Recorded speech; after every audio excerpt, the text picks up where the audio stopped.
হোয়াটসঅ্যাপে মেসেজটা এসেছে, যে মেসেজটা আমরা নাম্বার চেক করে দিচ্ছি, একটা পাকিস্তানি নাম্বার।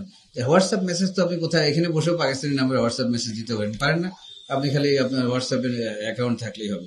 তো মেসেজ হোয়াটসঅ্যাপে আমাদের কন্ট্রোল রুমে এসেছে, কন্ট্রোল রুম থেকে ইনফরমেশন চলে গেছে ইডির কাছে, এবং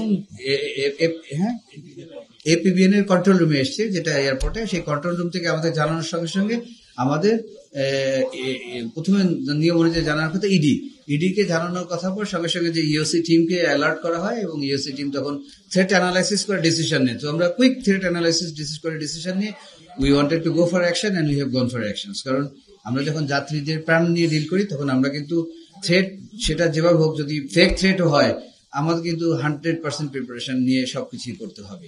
বিকজ কোনটা রিয়েল কোনটা আনরিয়েল আমি তো জানি না, আমি ধরে নিব সবকিছুই রিয়েল। আমরা এত ডিটেলসে কি যাবো? আমরা ওনার সাথে ফার্দার চ্যাট করেছি, অনেকগুলো করার পর যা হয়েছে যে কোন ব্যাগেজ আছে, উনি সাসপেক্ট হচ্ছে কোথাতে উঠছে, দুজনের কথা বলেছে হতে পারে এইটাই, এবং এই ধরনের লাগেজ হতে পারে। এই লাগেজের একটা ছবিও দিয়েছে এই ধরনের লাগেজ। এই পর্যন্ত হওয়ার পর উনি কিন্তু একটা জিনিস হলে, ওনাকে কল করা হয়েছে, উনি কিন্তু কল ধরে না, কিন্তু মেসেজ দিয়েছে হোয়াট এভার। তো আমরা যখনই কোনো থ্রেট পাই, as per standard SOP, standard operating procedure, আমাদের যে অ্যাকশন নিতে হয় আমরা সব অ্যাকশন নিয়েছি। না, এই প্রসিজার চলাকালীন বিমানবন্দরে এসওপি কোনো প্রসিজার হয় না। এয়ারক্রাফটও ল্যান্ড করেছে, যেটা আমরা করেছি, আকাশে যতগুলো এয়ারক্রাফট ছিল এয়ার ট্রাফিক কন্ট্রোলকে বলেছি সবগুলো এয়ারক্রাফট ল্যান্ড করে দিতে। কারণ এই এয়ারক্রাফট ল্যান্ড করে, আল্লাহ না করে কোনো দুর্ঘটনা হলে তখন আমরা এয়ারক্রাফটগুলো ল্যান্ড করতে পারবো। প্রত্যেকটা এয়ারক্রাফট ল্যান্ড করেছে। ল্যান্ড করার পর ওই এয়ারক্রাফটে আমরা কিন্তু থার্ড টার্মিনালের সামনে একটা এলুফ প্লেসে নিয়ে গিয়েছি, আর আমাদের এয়ারক্রাফট গুলো ল্যান্ড করা দিয়েছি, এবং যেগুলো পরে সেগুলো কিন্তু ল্যান্ড করে ব্যাক ট্র্যাক করে ওই মাথা দিয়ে চলে গেছে, so that they are not affected. আমার ইমিগ্রেশন, কাস্টমস সমস্ত কিছু রান করেছে। মেনওয়েল আমরা এটাও সতর্ক ছিলাম যে এটা হয়তো এরকম হতে পারে যে আমাদের দৃষ্টি সরানোর জন্য একটা প্রজেক্ট থেকে আমরা ব্যস্ত হয়ে গেলাম, সো এদিক দিয়ে অন্য কোনো ঝামেলা হচ্ছে। So we war even careful in the airport. Alert জারি করেছিলাম যে প্রত্যেকটা লাগেজ, প্রত্যেকটা জিনিস কিন্তু এয়ারপোর্টে থরলি চেক করা হবে, কারণ this could be diversion for maybe something else is happening. So we were that prepare. এটা আপনাদের প্রশ্ন করছেন, thank you very much, good question. We were that alert, এবং প্রতিটা অর্গানাইজেশন এইভাবে অ্যালার্ট করা ছিল। উনি তো, আপনি বলছেন উনি আমাদেরকে তথ্য দিয়েছে, তাহলে হুমকিদাতা বলতে কিভাবে? উনি তো বলেন নাই যে আপনার এটা আমি উড়াই দিচ্ছি বা এরকম না, উনি তথ্য দিয়েছেন যে ওনার কাছে তথ্য আছে রেলিভেন্ট সোর্স থেকে, এরকম এক্সপ্লোসিভ ভর্তি এরকম ব্যাগ লাগেজ আসছে, তো উনি আমাদেরকে তথ্য দিয়েছেন। ও আচ্ছা, ব্যাগের কথাটা বলি। আমরা দুইটা ব্যাগে আমরা একটু সন্দেহজনক দুটো ব্যাগ ছিল, দুইটা ব্যাগ আমরা খুব সতর্কতার সাথে স্ক্রিনিং করেছি, আসলে তেমন কোনো কিছু পাওয়া যায়নি। বাট দুইটা ব্যাগে আমরা সন্দেহ করেছিলাম, মানে ইনিশিয়াল স্ক্রিনিং এ একটু সন্দেহ আসছিল, তো আমরা চেক করেছি, আসলে তেমন কিছু পাওয়া যায়নি। প্রতিটা জিনিস আমরা খুলেছি, এবং যে বড় বড় প্যালেট গুলো আছে সেই প্যালেট গুলো কিন্তু প্রত্যেকটা ওখানে নামানো হয়েছে, প্রত্যেকটা প্যালেট চেক করা হয়েছে, এয়ারক্রাফটের ভিতরে থরো চেক করা হয়েছে, এবং শুধু তাই না, যারা গেছে তাদেরকে চেক করা হয়েছে, স্নিপিং ডগ ছিল, প্রত্যেকটা আইটেমস থরলি চেক করে তারপরে করা হয়েছে। আলহামদুলিল্লাহ তেমন কিছু পাওয়া যায়নি। না, উনি বলেছেন যে এই ধরনের টাইপের একটা ব্যাগ, তো আমরা এই ধরনের যত ব্যাগ, এই ধরনের না, যত ব্যাগ আছে প্যালেটের ভিতরে যত আছে সব খুলে আমরা A to Z thoroughly check করে, এক্সরে করে, স্ক্যানিং করে দেখেছি। এর ভিতরে বললাম যে দুইটাকে আমরা সন্দেহজনক পেয়েছিলাম স্ক্যানিং এ, ওটা আবার থরো চেক করে বের করে সবকিছু দেখা হয়েছে, ইট ইজ ওকে, আলহামদুলিল্লাহ তেমন কোনো কিছু ছিল। সন্দেহটা কি কারণে হয়েছিল মাননীয় চেয়ারম্যান? জি, সন্দেহটা কি কারণে হয়েছিল?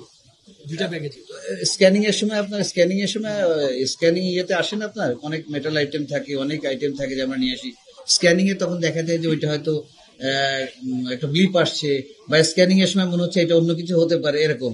তো ওইরকম দুইটা সন্দেহ হওয়ার পর আমরা থরলি চেক করে দেখি, যেটা নর্মাল করে। আপনার স্ক্যান মেশিনে এটা ঢুকালেন, ওনার যদি যাওয়ার পর মনে হয় যে বুঝতে পারছেন, ওটাকে আবার কিন্তু ব্যাক করে আবার থরো চেক করে, তারপরে যদি মনে হয় উনি কিন্তু কাউন্টারে ঘুরায় দেয়, দিয়ে ওইটাকে যে যাত্রী তাকে নিয়ে এসে দিয়ে ওপেনিং করা নয়, করে পুরো থরলি ফিজিক্যালি চেক করা। তো it is kind of bad thing. ঠিক, থ্যাংক ইউ, অনেক ধন্যবাদ। এটা অবশ্যই এরকম যদি বারবার আসতে থাকে তো এটা একটা সমস্যা না, যে তোমাদের এখানে আপনারা যদি মনে করেন, এর আগে কিন্তু ইন্ডিয়ান এয়ারলাইন্স এরকম শুরু হয়েছিল, আমাদের এক নাগাড়ে কিন্তু 200টা থ্রেড পরপর এসেছিল, এয়ারক্রাফট উঠে আবার ফেরত দিয়ে ল্যান্ড করেছে অনেক কিছু, ঠিক আছে। সো সার্টেনলি এটা তো একটা, হয়তো যদি ফ্যাক্ট না হয়ে থাকে, কেউ না কেউ ইন্টেনশনালি করতে পারে, এবং ইন্টেনশনালি করে যে মিসঅ্যালাইন ইয়ে করার জন্য, যে না ঠিক আছে এই ধরনের বোম অ্যালার্ট হচ্ছে, তো বারবার যদি এটা হতে থাকে তো একটা জটিলতা, বা একটা আমাদের জন্য ভালো একটা কোনো কিছু না। নাম্বার 1। নাম্বার 2, যাত্রী যারা থাকে তারা টেনশনে থাকে। নাম্বার 3, যারা নিচে থাকে তাদের জন্য তো প্রতিটা ইভেন্টও একটা কষ্টকর ব্যাপার। সো এই পর্যন্তই বলতে চাই আমি, আর বেশি বলতে চাই না। জি, আপনি বলেন।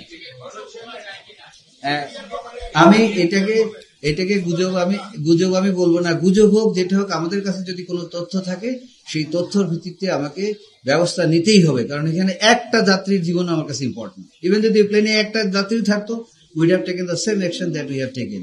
এরপরও যদি আসে, একই অ্যাকশন তো আমাদের করতেই হবে, কারণ আমরা তো রিস্ক নিতে পারবো না, we are dealing with lives, সেটা মাথায় রাখতে হবে।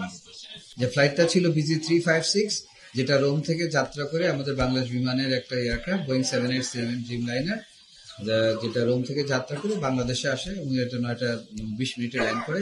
টোটাল যাত্রী সংখ্যা ছিল আপনার 250 জন যাত্রী ছিল এয়ারক্রাফটে এবং 13 জন ক্রু ছিল, পাইলট এবং গ্রাউন্ড ক্রু, ফ্লাইট ক্রু মিলিয়ে 13 জন ক্রু ছিল। তো আমাদের এখানে আসার পর আমরা সর্বোচ্চ প্রিপারেশন নিই। তো প্রতিটা সংস্থা অত্যন্ত সুন্দরভাবে কাজ করেছে। আমি আজকে এই অপরচুনিটিটা নিব টুডে, যে আমি আমাদের এভিয়েশন সিকিউরিটি যারা আছে, আমাদের বিমান বাহিনীর সদস্য যারা আছে, সিভিল এভিয়েশন অন্য যারা আছে, যে অন্যান্য যত অর্গানাইজেশন আছে, সবাই কিন্তু অত্যন্ত ভালো কাজ করেছেন এবং সুশৃঙ্খল ভাবে, যেভাবে অনসিন কমান্ডার যে ছিল, গ্রুপ ক্যাপ্টেন কাম ছিল on-scene commander, and deputy on-scene commander ছিল আমার উইং কমান্ডার জাহাঙ্গীর, এবং আমরা পিছন থেকে চেয়ারম্যান এবং অন্য মেম্বাররা দাঁড়িয়ে তাদেরকে সার্বিকভাবে সহযোগিতা করেছি। কিন্তু তাদেরকে আমি আন্তরিকভাবে ধন্যবাদ দিতে চাই, প্রতিটা সদস্যকে। তারা যে প্রফেশনালিজম দেখিয়ে যেভাবে কাজ করেছেন, এটা রিয়েলি অ্যাপ্রিসিয়েবল। এবং আমার মনে হয় আমাদের সবার তরফ থেকে প্রতিটা যাত্রী আনস্ক্র্যাচড অবস্থায় গিয়েছে এবং কোনো যাত্রী কোনো জিনিসপত্র হারানো যায়নি, লাগেজ হারানো যায়নি। তারা কিন্তু যখন নেমেছে প্লেন থেকে, তো তারা কিন্তু হ্যান্ড লাগেজ ছাড়াই এসেছে। আমাদের সব মূল্যবান জিনিসপত্র কিন্তু আমরা হ্যান্ড লাগেজে লাগে যায়। এবং এটার সাথে সাথে আমার মেম্বাররা যেটা করেছে, আমি একটু ডিটেলসে আপনাদেরকে বলি, বাকি এসওপি গুলো বাদে প্রত্যেকটা প্লেনের প্রথম থেকে শেষ পর্যন্ত লোক দাঁড় করে দিয়েছে বডি ক্যামেরা সহ, যাতে কারোর ব্যাগে কোনো রকম ইফেক্টেড না হতে পারে। নাম্বার 1। নাম্বার 2, যাত্রীদের দ্রুত বের করে আমরা 3টা-4টা লাইন করে ওনাদেরকে দ্রুত পাস করে ওনাদেরকে টার্মিনালে নিয়ে এসেছি। ওনাদের জন্য খাবারের ব্যবস্থা ছিল টার্মিনালে, কারণ আমরা জানি ব্যাগ স্ক্যানিং হয়ে সবকিছু চেক করে আসতে সময় লাগবে। ওনাদেরকে আমরা বিনীতভাবে অনুরোধ করেছি, আপনারা বসেন। আমরা দেখব ওনারা কমপ্লিট কোঅপারেশন করেছে, প্রত্যেকটা যাত্রী সুন্দরভাবে কোঅপারেশন করেছেন, তারা বুঝেছেন তাদেরকে সমস্ত ব্যবস্থা। তাদের যাত্রী পরে যখন এয়ারক্রাফটের সমস্ত কিছু নর্মাল করা হয়েছে, তখন ওনাদের জিনিসগুলো ওনাদেরকে নিয়ে যেয়ে ওনারা সব হ্যান্ডব্যাগগুলো সমস্ত বুঝে নিয়েছেন, কারণ আমাদের পাসপোর্ট, টাকা পয়সা সব এটার ভিতরে রাখি। পরে ওনাদের সমস্ত লাগেজগুলো বুঝিয়ে দেওয়া হয়েছে। এত বড় একটা অপারেশনে এখনো কোনো ছন্দপতন হয়নি, কোনো কিছু হয় নাই। আমার মনে হয় আমাদের যারা এটা করেছে সবাই একটা বিগ হ্যান্ড ডিজার্ভ করে আমাদের কাছ থেকে। আমরা একটা তালি দিয়ে ওনাদেরকে সম্মান জানাতে, ভালো কাজ করার জন্য, ভবিষ্যতে তারা যেন আরো ভালো কাজ করতে পারে। এখানে আমি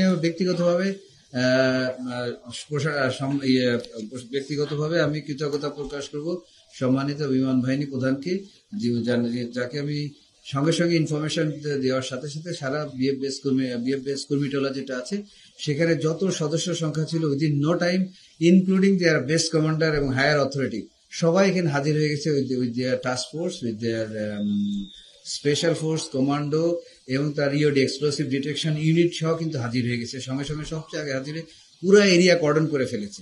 এবং তারপরে আমাদের অন্যান্য সমস্ত বাহিনীর সদস্যরা এসেছেন, ওনারাও জয়েন করেছেন, আমাদের ডগ স্কোয়াড, স্নিফিং ডগ সহ।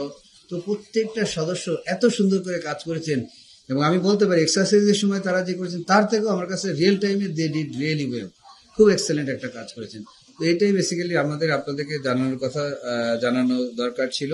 তো আমরা যখন পুরো প্রসেসটা করি, তখন আমরা 2টা ব্যাগের সন্দেহভাজন পেয়েছিলাম মোটামুটি ফুল স্ক্যানিং করার পর, কারণ এয়ারক্রাফটে সবাই নামাই নেওয়ার পর কিন্তু কোনো ব্যাগেজ কাউকে হাত দিতে দেওয়া হয়নি, ইভেন কেবিন ব্যাগেজ হাত দিতে দেওয়া হয়নি, কারণ যে কোনো কেবিন ব্যাগেজ থ্রেট ছিল যে কোনো একটা বিজনেস ক্লাসের কোনো একটা প্যাসেঞ্জারের একটা লাগেজ এসছে এবং লাগেজের একটা ছবিও দিয়েছে এই ধরনের লাগেজ যে হতে পারে। আমরা প্রত্যেকটা কিন্তু স্ক্যানিং করে তারপরে কিন্তু লাগেজগুলো একটা একটা করে নামিয়েছি, নিচে আবার থরো স্ক্যানিং করেছি এবং অন্যান্য জিনিস করেছি। তো এই টোটাল জিনিসটা খুবই সুন্দর করে করা হয়েছে এবং সবাই যে সুস্থ আছে, ভালো আছে, সেটার জন্য আমরা সবার কাছে কৃতজ্ঞতা প্রকাশ করছি। ভবিষ্যতে আমাদের এভিয়েশন সিকিউরিটি এবং প্রত্যেকটা অর্গানাইজেশনের কাছে আমার অনুরোধ থাকবে, আপনারা যেন একইভাবে একই ধরনের কাজ যেন আমরা করতে পারি এবং আলহামদুলিল্লাহ একসাথে যদি মিলেমিশে আমরা কাজ করতে পারি, আমরা সবাই কিন্তু